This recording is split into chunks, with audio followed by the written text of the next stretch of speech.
Bienvenue dans cette série de trucs et astuces IA.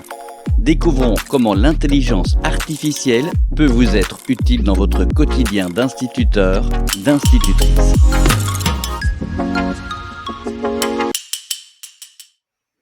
Bonjour à tous. Canva regorge d'outils IA et peut-être en utilisez-vous déjà sans savoir que c'est de l'intelligence artificielle.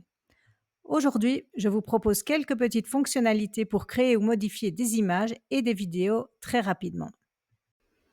Tout d'abord, voici Media Magic, qui est une petite application de création d'images.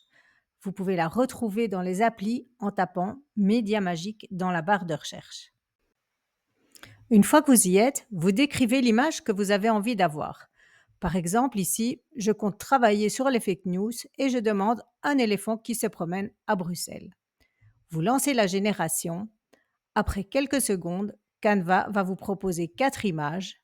Si une des 4 vous convient, vous cliquez dessus pour l'intégrer à votre présentation. Ensuite, il y a toute une série d'outils qui sont déjà intégrés dans la modification d'image quand celle-ci est sélectionnée.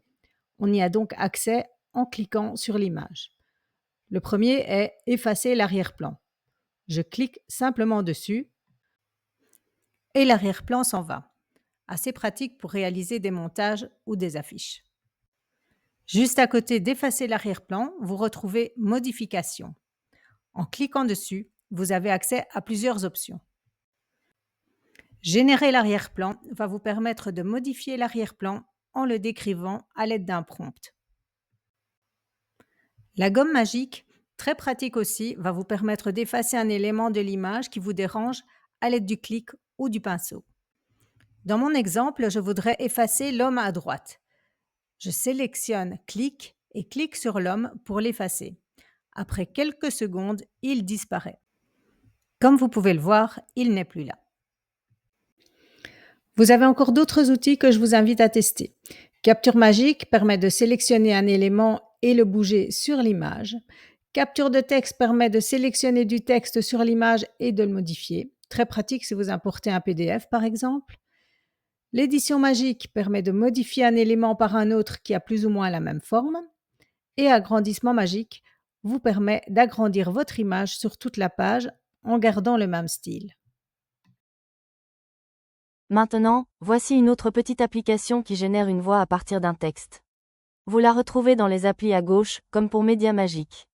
Une fois votre texte écrit ou collé, vous choisissez une voix d'homme ou de femme et votre audio va s'intégrer directement à votre présentation. Et voici le dernier outil pour aujourd'hui, la traduction d'une présentation avec un exemple d'une petite synthèse sur le cycle de l'eau. Pour traduire ma synthèse, je vais aller dans Redimensionner et tout en dessous, je vais trouver Traduction. J'ai choisi l'espagnol et voici le résultat. Par la suite, je pourrais très bien rajouter l'audio comme tout à l'heure. Je choisirai alors l'accent espagnol pour ma voix IA. Vous avez peut-être remarqué que pour la plupart de ces applications, il y avait une petite couronne, ce qui signifie qu'il faut Canva Éducation pour les utiliser. Si vous ne l'avez pas encore, vous trouverez dans la fiche un lien qui vous renvoie vers une vidéo réalisée par un collègue et qui vous explique comment l'obtenir très facilement et gratuitement. La première partie de l'IA de Canva se termine.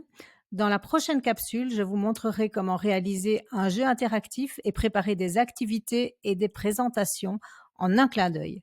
Bon amusement avec Canva!